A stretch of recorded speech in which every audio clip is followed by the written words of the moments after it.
Welcome to the deep dive. Today we're getting into some really thought-provoking stuff. Biological theories of crime. That's right. You shared some fascinating sources with us exploring this potential link between our bodies, our minds, and criminal behavior. It's definitely a journey. Yeah, it takes us from some pretty, let's say, old ideas to much more complex modern views. And that's our goal today, to really unpack these for you. We'll start with those early, now mostly discredited biological explanations, phrenology, the born criminal idea. Right. And then we'll move into the more current biosocial theories. The ones that try to blend biology with social factors. Exactly. Integrating both. Okay, so by the end of this, you should have a good handle on the history, where these ideas came from, why they even took hold. And you'll grasp the basics of the modern thinking, too. Yeah, and hopefully be better equipped to, critically look at claims about biology and crime when you hear them. We want those aha moments without getting bogged down in jargon. Okay, let's dive in. Where did this whole idea even begin, this biological link? Well, the big shift really started back in the 19th century. A lot of it was spurred on by Darwin. Charles Darwin. Evolution. Right. His On the Origin of Species in Yeah. 1859. It got people thinking differently about, well, everything human. Characteristics, personality, maybe they're inherited, shaped by the environment. So moving away from older ideas like spiritual explanations or just pure rational choice. Exactly. Before that, it was often seen as, divine will or just someone deciding to do wrong. Darwin's work shifted the focus towards our actual physical makeup, our biology. So the core idea became that some people were just biologically more likely to commit crimes, something physically different about them. That was the basic premise, yes. Mm. Early on, they proposed that criminals had unique physical traits, Mm. maybe a weirdly shaped head or a certain forehead type, even, arm length. Seriously, arm length. Well, yeah. That whole field was initially called phrenology, studying physical traits to understand behavior. It's seen as pretty flawed now, obviously. But it was an early stab at finding a physical cause. And Cesare Lombroso, he's the big name associated with this early period, isn't he? Absolutely. Lombroso, an Italian physician, he really ran with Darwin's ideas in the context of crime. What does he actually do? He famously examined the bodies of deceased criminals, measured them, noted down physical features meticulously, Okay. and he developed this concept of stigmata. Stigmata. What did he mean by that? He claimed criminals had more of these physical markers, things like an asymmetrical face, maybe Yeah. high cheekbones, fleshy lips, those longer arms we mentioned, more of these than non-criminals. Wow. So he thought you could literally spot a criminal by looking at them. That was essentially his argument, yeah. Yeah. He believed these stigmata were signs of being less evolved, more primitive. Primitive. Yeah, like evolutionary throwbacks. Yeah. And if they were predisposed to crime because of this biology. Then you could maybe identify them early and police them differently or treat them. That was the implication. A pretty significant one. Of course, his methods were, let's just say, questionable, and the conclusions didn't really hold up. But he was influential in shifting focus. So if we were to define the biological theory of that era. Textbooks would say it's crime caused by biological factors. Mhm. That could be genetics, injuries, psychological problems, personality traits. And it rested on a couple of key assumptions. Two main ones, yeah. First, that you could scientifically prove there were biological differences between criminals and non-criminals. Okay. And second, that the goal shouldn't just be punishment, but treatment. Mhm. Like crime was a kind of disease that needed curing. Okay, let's make this concrete. Remember Joe, our hypothetical guy on the bus thinking about swiping that wallet? Rational choice theory would focus on his calculation, right? Risk versus reward. Yeah. How would these early biological theories see Joe? Totally different angle. Mhm. They wouldn't care much about his thought process. They'd be looking at Joe himself. His physical build, his mental state, maybe even, how long his arms are, how fast he could grab it. It sounds almost comical now. It does. But back in the 19th century, these ideas about physical traits predicting crime were, they were taken seriously. Why, though? What made people move away from the older philosophical ideas? Well, the 19th century was just booming with scientific discovery, especially in biology. You're right. So science started offering alternative explanations for everything, including why people behave the way they do. Lombroso and his Italian school of positivist criminology were key. Positivist, meaning based on observation. Exactly. Lombroso criticized what he called the armchair theorizing of earlier criminologists. He wanted empirical data, observation, grounded in evolution. And his big book, The Criminal Man from 1876? That was it. He laid out his argument there. Criminals have unique biological traits making them prone to crime. And these traits were visible, he claimed, showing they were primitive. Yeah, he pointed to things like large jaws, big lips, features he associated with, stereotypes of cavemen. It really sounds like he was just picking features that fit his theory. Looking back, yeah, it seems that way. But his work really did influence others. Like who? Well, Alfred Binney, for instance. He developed early IQ tests. Oh, right, intelligence testing. Yeah, and he and others started linking low intelligence with crime. Then you had H. Goddard. Goddard. What was his contribution? He came up with these classifications: normal, idiot, imbecile. And he suggested the lower categories were more likely to be criminals. We need to be clear, feeble-mindedness was a really vague and often discriminatory term back then. Right, not a precise medical diagnosis. Not at all. And then there was William Sheldon. Ah, the body types guy. Endomorph, mesomorph. Ectomorph, yeah. Sheldon proposed those three types. Yeah. Soft and round, muscular and thin. And he thought one was more linked to crime. He theorized the mesomorphic type, the muscular one, was most likely to be criminal. But these early theories, they started to fade eventually, right? They did. The more people researched, the less evidence they found for these consistent biological differences Lombroso and others claimed existed. So the focus shifted. Somewhat, yeah.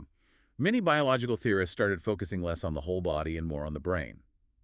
The idea of feeble-mindedness became more central. So low intelligence as the main biological cause. That became a dominant idea for a while. And unfortunately, that led down some really dangerous paths regarding crime control. Like Henry Goddard's study on the Kallikak family. That one sounds pretty infamous. It is a really stark example. Goddard's work from 1912 traced this family, the Kallikaks. Okay. There were two branches. One supposedly started when the father, Martin Kallikak, had a liaison with a woman Goddard just labeled feeble-minded. And the other branch? Came from his later marriage to a woman from a quote-unquote good family. Let me guess. Goddard found differences. Big time. He claimed the first branch, from the feeble-minded woman, produced loads of people with negative traits, criminality, poverty, and more feeble-mindedness. The other branch, mostly normal. And he argued this proved it was all inherited. Biology was destiny. That was his conclusion. And it had terrible consequences. His work was used to justify mistreating people labeled feeble-minded in schools. And it fueled the eugenics movement too, didn't it? Massively. Eugenics, the idea of improving the human race through selective breeding, gained traction. Goddard's work provided supposed scientific backing. Leading to things like forced sterilization. Exactly. Laws were passed. The Buck versus Bell Supreme Court case in 1927 is a chilling example. It upheld a Virginia law allowing sterilization of those deemed feeble-minded to protect the so-called health of the state.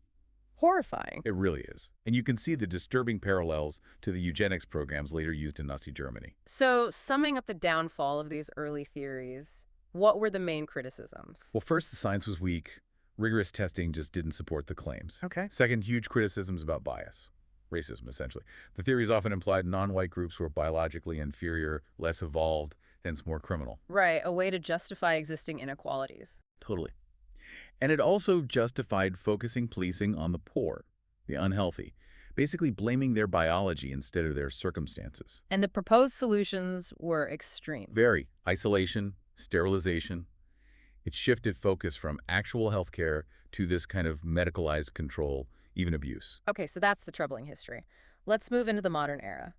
Biosocial theory emerging more in the 21st century. How is this different? Well, biosocial theory tries to learn from those past mistakes. It's a response to the criticisms. So? It aims to integrate biology and social factors. It moves away from that simple deterministic biology is destiny view. So the core idea is more complex. Much more. It suggests crime comes from an interplay, a mix of biological predispositions and the social environment acting on those predispositions. So no more searching for the criminal body or one single criminal gene. Exactly.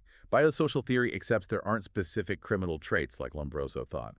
But it does suggest certain biological factors can correlate with a higher likelihood of crime. Like what sort of factors? Things like a history of serious head injuries, maybe certain mental health conditions, personality traits linked to aggression or impulsivity, things we can actually study more scientifically. What kind of evidence supports this more integrated view? Adoption studies are pretty interesting here. How do those work in this context? The idea is, if biology plays a role, adopted kids might show some behavioral similarities to their biological parents, even if raised in a totally different environment by adoptive parents. And have studies found that? Some have, yeah. A well-known one by Hutchings and Mednick in Denmark back in '77 looked at adopted men. They found a higher rate of criminal records if the biological father had one, even if the adoptive father didn't. Interesting. Suggests a potential biological link, but doesn't rule out environment, of course. Precisely. It brings that whole nature versus nurture debate right back, but in a more nuanced way. So it's not just about genetics then, even in biosocial theory. Oh, definitely not. Biosocial perspectives also look at biological harm. Things like poor diet, exposure to toxins like lead studies have linked those to higher crime rates in some communities. Okay. Also, severe head injuries. Sometimes people become more aggressive or impulsive afterwards, and even prenatal factors. Like what happens during pregnancy. Yeah. Some research, like a study by Brennan and colleagues in '99, found links between mothers smoking during pregnancy and a slightly higher chance of the child having issues with crime later on. So it's a much broader look at biology, genetics, health, injuries, development. Right. A more holistic picture. But, and this is crucial, the social part is just as important. The environment. Absolutely. Biosocial theory often talks about a dual hazard approach, The hazard. meaning biological factors might create a predisposition, but the social environment is key. It can either buffer against that risk or make it worse. Can you give an example? Sure. Think about antisocial personality disorder. The DSM links it to criminality. But that link is often strongest when the person also lacks access to good mental health care or comes from a really unstable background. So it's nature and nurture interacting. Exactly. It's not one or the other. And I guess the huge leaps in science in the late 20th, early 21st century must have influenced this more nuanced approach. Without a doubt. Discovering DNA structure, Watson and Crick in '53, and then mapping the human genome that revolutionized biology. Right. It allowed for much more sophisticated research. And it led to fields like epigenetics. Epigenetics, that's the idea that our experiences can change how our genes work, right? Yeah. Without changing the DNA code itself. Exactly. It's fascinating how environment can sort of switch genes on or off. How does that apply to crime? Well, think about trauma. Studies on soldiers, for instance, show how intense experiences can alter the expression of genes involved in stress response. That can lead to long-term behavioral changes, potentially increasing risk for certain issues. And modern psychology plays a role, too. A big role. Psychologists have identified personality traits often seen in delinquents, things like high extroversion, combined with low self-control. Tenenbaum noted this back in '66. And researchers like Miller and Leenham found patterns like low agreeableness and low conscientiousness being more common in criminal populations. And you mentioned antisocial personality disorder from the DSM. Right. Psychology also looks at things like psychopathy, that lack of empathy or social emotions. The thinking there is complex, likely involving biological factors, maybe prefrontal cortex function, and environmental factors like severe early trauma. It's still important to stress, though, that even these more modern, nuanced biosocial theories aren't without controversy. That's very true. There's always a concern, given the history, about misusing biological or psychological findings. Could they reinforce stereotypes? Could they lead down problematic paths? So what's the counter-argument from responsible biosocial theorists? They emphasize that the goal isn't exclusion or eugenics, absolutely not. The focus, instead, should be on health-oriented policies. Like better healthcare access for everyone, good prenatal care, creating supportive environments, improving education, maybe parental training programs, therapy for those struggling with relevant conditions. It's about support, not segregation. Okay, let's pull back and try to evaluate these theories overall. First, the logic. Does it even make sense logically to look at biology for crime? Well, on one level, yes. It's logical to think our physical and psychological selves influence behavior. Genetics, neurobiology, psychology, they all show connections between biology and behavior, like aggression or impulse control. But the early theories had logical flaws. Big ones. They were too simplistic, too reductionist. Ignoring social factors was a major logical error. Like linking low IQ to crime but ignoring lack of education or poverty. Exactly. Biosocial theories try to fix that, But you could argue they still sometimes struggle to fully integrate the complexity of social factors. And they can still seem a bit deterministic, like biology plus environment equals outcome. That's a criticism, yes. Even with social factors included, finding clear, direct causal links between specific genes or biological states and complex criminal behavior is really, really hard. And the big concern is misuse. Always. Given the history of racism and sexism embedded in the early theories, there's significant concern about how any biological explanation could be twisted or misused, especially within the criminal justice system. Okay, what about validity? Do the theories hold up to evidence? The early ones.